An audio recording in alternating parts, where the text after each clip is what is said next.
తిరుమలలో బ్యాండ్ మేళం movie team సందడి చేశారు. గత 10 రోజులుగా సినిమా ప్రమోషన్ చేస్తున్నామని, మార్చి 26న శ్రీరామనవమి సందర్భంగా చిత్రాన్ని విడుదల చేస్తామని నిర్మాత కోన వెంకట్ తెలిపారు.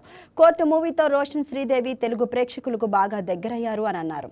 బ్యాండ్ మేళం సినిమా తెలంగాణ నేపథ్యంలో జరిగే లవ్ స్టోరీ అని, యాదగిరి రాజమ్మ పాత్రలో రోషన్ శ్రీదేవి అద్భుతంగా నటించారు అన్నారు.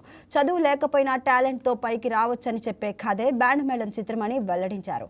కుటుంబ సమేతంగా థియేటర్స్కి వెళ్లి సినిమా చూసి ప్రేక్షకులు తమను ఆదరించాలని హీరోయిన్ కోరారు.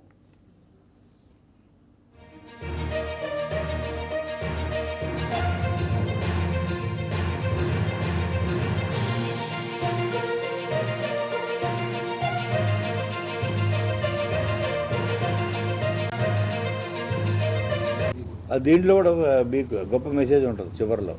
ఇప్పుడు తను ఒకటి చెప్పాడు కదా, అదొక మెసేజ్. అంటే చాలామంది ఏమనుకుంటారంటే చదువు లేకపోతే వాడు దేనికి పనికిరాడు అంటే, ప్రతి వాళ్ళు ఇప్పుడు క్లాస్ ఫస్ట్, యూనివర్సిటీ ఫస్ట్, జిల్లా ఫస్ట్, స్టేట్ ఫస్ట్ ఒకటే రాగలడు కదా. మిగతా వాళ్ళందరూ చేతకాని వాళ్ళు ఉంటే ఎట్లా?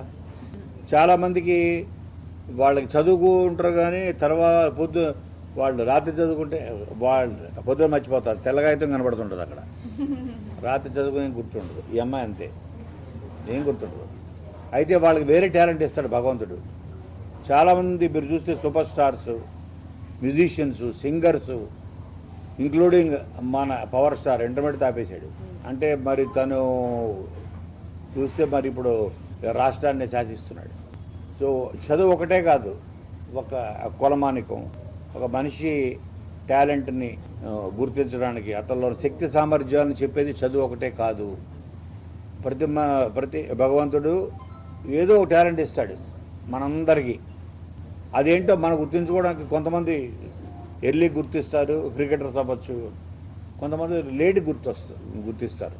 బట్ అటువైపు వెళ్ళినప్పుడు మనకి రాజమార్గం అవుతుంది.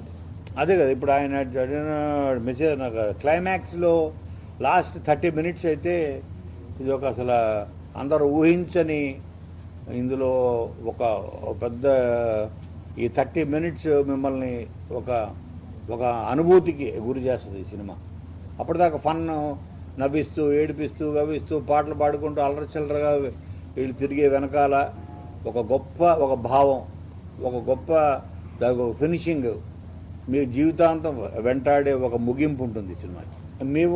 మీరు చూసుకుంటే ఏంటంటే ఇక్కడ మనం ఈ సందర్భం మనం డెఫినెట్గా గవర్నమెంట్ తీసుకోవాల్సిన ఇనిషియేటివ్. ఇప్పుడు చూడండి, వైజాగ్ ఉంది. వైజాగ్ మన హైదరాబాద్ తర్వాత వైజాగ్లో junior artist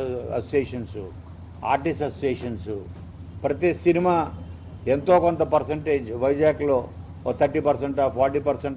Please subscribe to YK TV Network. Please subscribe to YK TV. Please watch YK News. Don't forget to subscribe YK News channel